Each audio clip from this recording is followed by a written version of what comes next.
Premier module, la respiration chez les êtres vivants. Au cours de ce module, nous allons aborder 5 situations problèmes différentes. Vous aurez une vidéo par situation problème pour pas vous faire de vidéos trop longues à regarder. Donc la première situation problème, qu'est-ce que la respiration? La seconde, quel est le rôle des poumons? La troisième, quel est le devenir du dioxygène inspiré? D'où provient le dioxyde de carbone qui est rejeté par l'organisme? La quatrième, la respiration du poisson. Et enfin, une généralisation sur la respiration des êtres vivants. Et pour terminer, la cinquième situation problème, la respiration peut-elle influer sur le peuplement d'un milieu? Donc pour vous, qu'est-ce que c'est que respirer? Je vous invite vraiment à vous questionner dessus. Si vous deviez donner une définition maintenant de la respiration, laquelle serait-elle?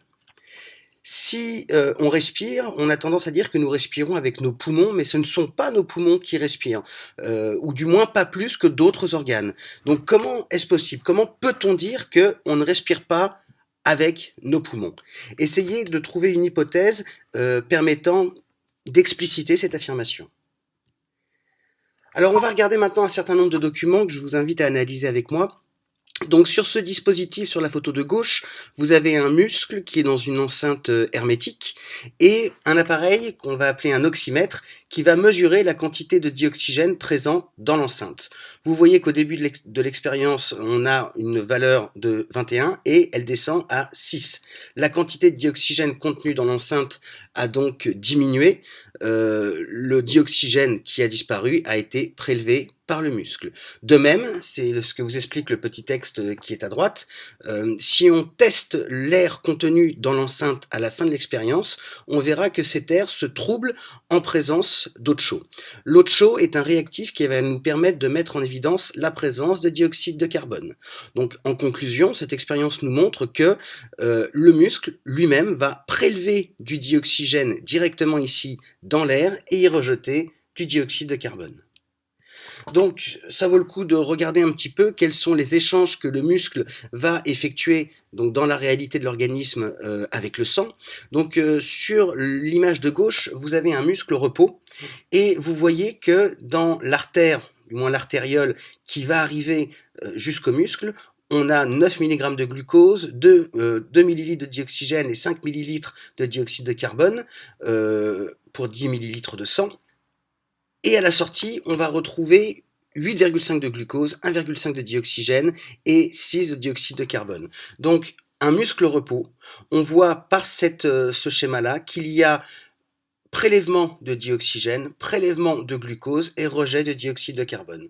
Sur le muscle en activité, on va avoir les mêmes valeurs au niveau de l'artériole et dans la veine par contre on va voir que le muscle en activité aura consommé davantage de glucose, il aura prélevé davantage de dioxygène et rejeté davantage de dioxyde de carbone. Petite remarque, attention, ne pensez pas que le muscle gonfle comme le ferait un ballon de baudruche, c'est vraiment la contraction du muscle, c'est-à-dire il va gagner en épaisseur et diminuer en longueur. Sur les documents précédents, on a vu l'importance du système vasculaire pour apporter les nutriments dioxygène et glucose aux organes et pour récupérer le dioxyde de carbone. Donc sur les images de gauche, vous voyez ici le réseau des capillaires sanguins, l'irrigation des différents organes, vous voyez au niveau d'une main, vous voyez au niveau du cerveau, et donc la circulation, nous avons toujours une artère ici représentée en rouge, l'artère amène le sang à l'organe, cette artère va se diviser en artères plus petites qu'on appelle les artérioles, et au niveau des muscles, c'est là où on va avoir des muscles et de l'ensemble des organes, les vaisseaux sanguins les plus fins, qu'on va nommer des capillaires, et c'est au niveau de ces capillaires qu'auront lieu les échanges sanguins. Donc ici, on va avoir là changement de la couleur du sang, attention, c'est bien sûr une légende, on n'a pas de sang bleu dans l'organisme, et le sang rouge présente le sang riche en dioxygène et en glucose, le sang entre guillemets représenté ici en bleu représente un sang qui va être plus riche en dioxyde de carbone et donc appauvri en dioxygène et en glucose. Alors pourquoi tout cela? C'est un système donc de combustion, on peut vraiment parler de combustion dans l'organisme. Donc je vous invite à lire rapidement le petit texte qui est à la gauche de votre écran.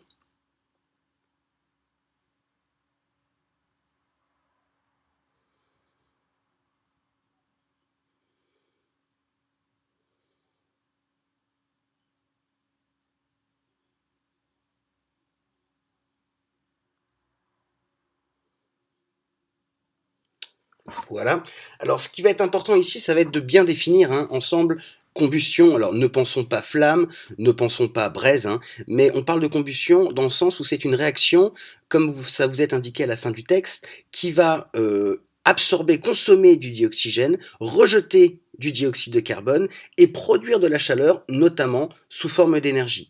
C'est ce que l'on voit ici au niveau du schéma de droite, où on a l'arrivée du dioxygène, l'arrivée du glucose, et une réaction chimique que l'on détaillera plus tard va permettre de produire de l'énergie qui va être utile, là en l'occurrence à la contraction, et qui va produire un certain nombre de déchets comme le dioxyde de carbone.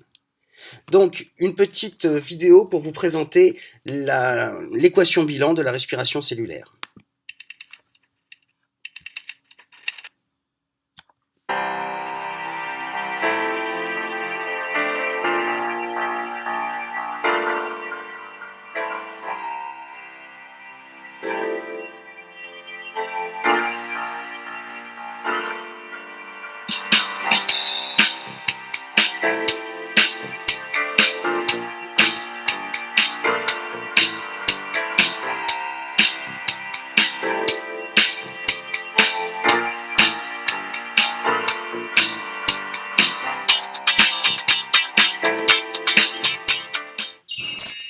Donc on observe sur cette vidéo que des levures, c'est-à-dire des champignons, placés dans un milieu où il y a de l'oxygène à disposition, quand on leur apporte du glucose, on voit une augmentation de la température, ce qui montre une activation du métabolisme, c'est-à-dire du fonctionnement de la cellule. Vous avez en haut de l'écran l'équation bilan, c'est-à-dire le glucose, c'est 6H12O6, avec du dioxygène, va produire de l'énergie, notamment qui sera dissipée sous forme de chaleur, mais aussi de l'eau et du dioxyde de carbone.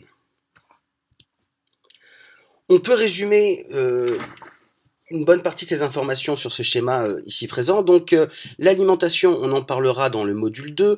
Juste on remarque ici donc l'appareil digestif qui est représenté sur la gauche de ce schéma, avec là des molécules complexes, c'est-à-dire les aliments, qui seront simplifiés au cours de la digestion en nutriments qui vont passer dans la circulation générale. Circulation générale donc qui va être permise, les mouvements circulatoires grâce au cœur, et donc ici le poumon avec l'air qui va rentrer, le dioxygène qui sera prélevé, le dioxyde de carbone qui va être prélevé du sang pour être rejeté dans l'air expiré, et enfin, les cellules qui vont prélever le dioxygène, prélever les nutriments, effectuer la respiration cellulaire pour produire de l'énergie et produire le dioxyde de carbone en déchets. Vous avez sur ce schéma un résumé de l'ensemble des informations que nous venons de parcourir.